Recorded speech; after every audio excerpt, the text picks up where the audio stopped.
الحمد لله والصلاة والسلام على رسول الله. السلام عليكم ورحمة الله وبركاته. نوال عليال سو دواد بارك الله فيكم لما أنتين أهلا وسهلا ميركستو دونيدا كجوكتان. نوحن عاو كهل دونا برنامج كيها تاريخ القراء. تاريخ ذا قراء ذا قرآن كاخر ذا. نهرو وحن قصة هذا الشيخ عبد الباسط عبد السمد يا شيخ محمود خليل الحسري labadoodu waxay ahaayeen dalka Masar ay ka soo jeedeen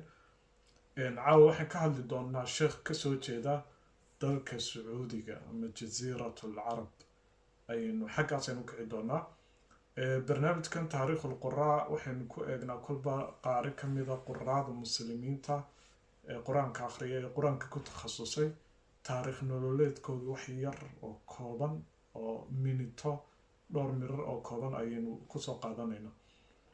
ujeedaduna waxay tahay isxasuusin iyo inaynu wax yar ka barano bal nimanka quraada ah ee uu rasuulku ku tilmaamay ahlullahi wa khaasatih dadka ehelka ilaahay iyo dadka gaarka ilaahay oo ah subxaanahu wa tacaala ilaahay u dhow oo akhriya oo ku luuqeeya hadalka ilaahay subxaanahu wa tacaala si qofku wax yar uga ogaado bal taariikh nololeedkooda waxaan ka hadli doonaa الشيخ علي عبد الله جابر شيخ الله علي عبد الله جابر شيخا وشيخ عانا والدنيا المسلمين طبعا عن كأه وآد يآد لو تعلي هاي عد كيسة أنا قلنا هانتي آد بانو تعلي عد كيسة شيخ علي عبد الله جابر إلى حريستو ونين سعوديان وها شيخ سعوديانا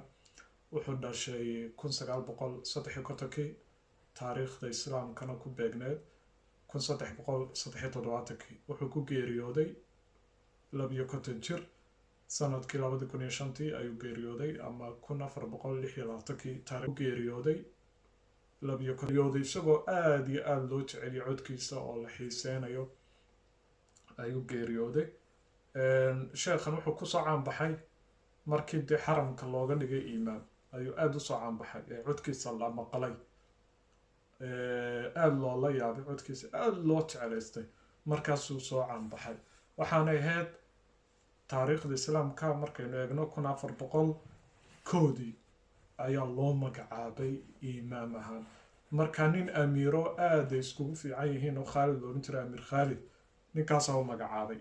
oo imaam ka dhigay marka hore wuxuu tukan jiray masaajid yar oo iska caadi ah masaajid xaafadeed ayuu tukan jiray oo magaaladii ninkaasi amiirka ka ahaa masaajid ku yaala ayuu tukan jiray halkaas ay amiirka saaxiib ku noqdeen marka amiirkaas uu magacaabay Ali Jabir markii ugu horeysay loo magacaabo xilligaas ay ahayd markii sanad uu tukanayay 1402 la marayo ayaa sheekhu uu safar u baxay Canada iyo meelahaas markaas uu ka tanaasulay imaamnimadu uu ka tagay markuu 2 sano tukanay wuxuu ka maqnaa muddo gaaraysa 6 sano gaaraysa 4 sano 14 1406 taariikhda islaamka ayuu dib ugu soo laabtay oo haddana dib loogu magacaabay imaamnimadii oo xaramka dib ugu soo laabtay markaas aad baa loo jeclaa codkiisa oo dadka xiiseynayay markay arkeen nimankan umarada Sacuudiga maamula ayaana soo magacaabay imaamnimada iyaga xaramka soo magacaaba qofkii imaam ka noqonaya markay arkeen inay dadku aad u jecel yihiin dib baa loo soo magacaabay 1406 ayaa dib loo soo magacaabay Sheikh Ali Jabir rahimahullah ta'ala ilaa naxariisto wuxuu ahaa nin aad u afgaaban oo caalimna ah wuxuu bartay oo jaamacad ka baxay fiqh al-muqarin marka jaamacadda Malik bin Abdul Aziz ee Jidda ku taala muddo dheer ayuu ka ahaa mudarris macallin ka ahaa wuxuu dhigi jiray fiqh al-muqarin fiqiga ayuu dhigi jiray markii dambena doctora ayuu diyaariyay 1407 ayaa wuxuu diyaariyay doctora oo uu ku hamiyi jiray wax badan markaasuu diyaariyay ودكتوراه قاتل شيخ جابر إلهو نحرسته قرآن كوحة بري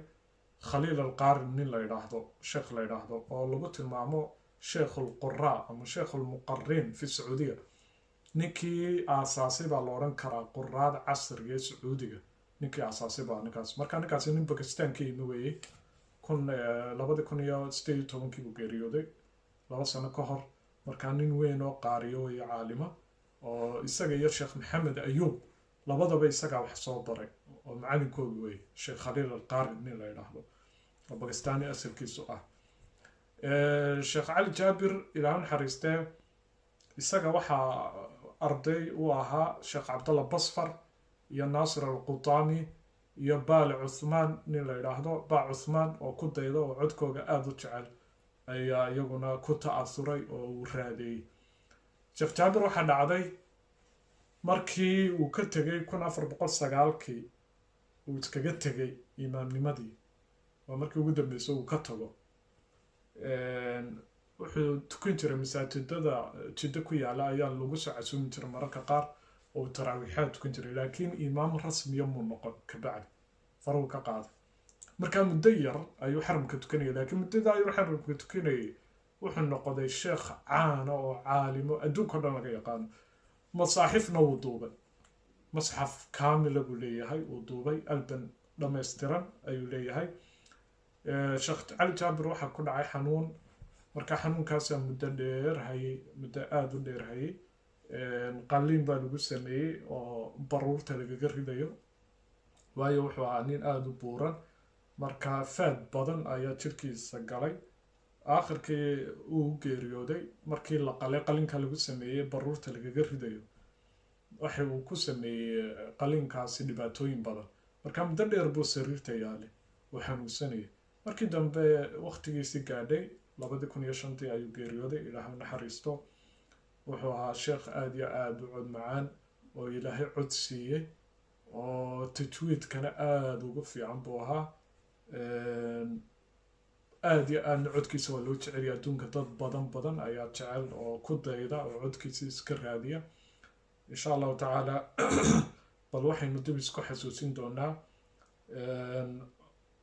salaadihii uu tukan jiray xaramka mid ka mida waa suurat alaxzaab ayaynu dhegaysan doonaa insha allah wax yaroo ka mid ah inagoo dib isku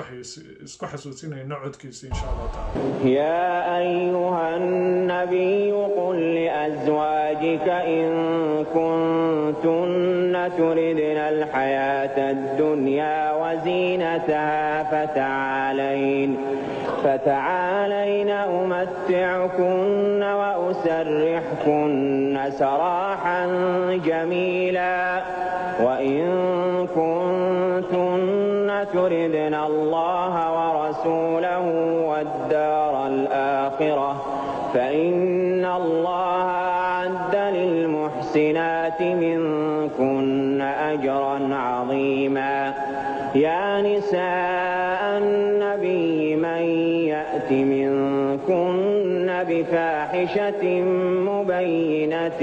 يضاعف لها العذاب ضعفين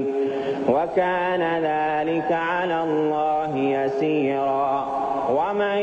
يقنت منكن لله ورسوله وتعمل صالحا نؤتها أجرها مرتين وأعتدنا لها رزقا كريما. يا نساء النبي لستن كأحد من النساء إن اتقيتن فلا تخضعن بالقول فيطمع الذي في قلبه مرض وقلن قولا معروفا وقرن في بيوتكن ولا تبرجن تبرج الجاهلية الأولى وأقمنا الصلاة وآتينا الزكاة وأطعنا الله ورسوله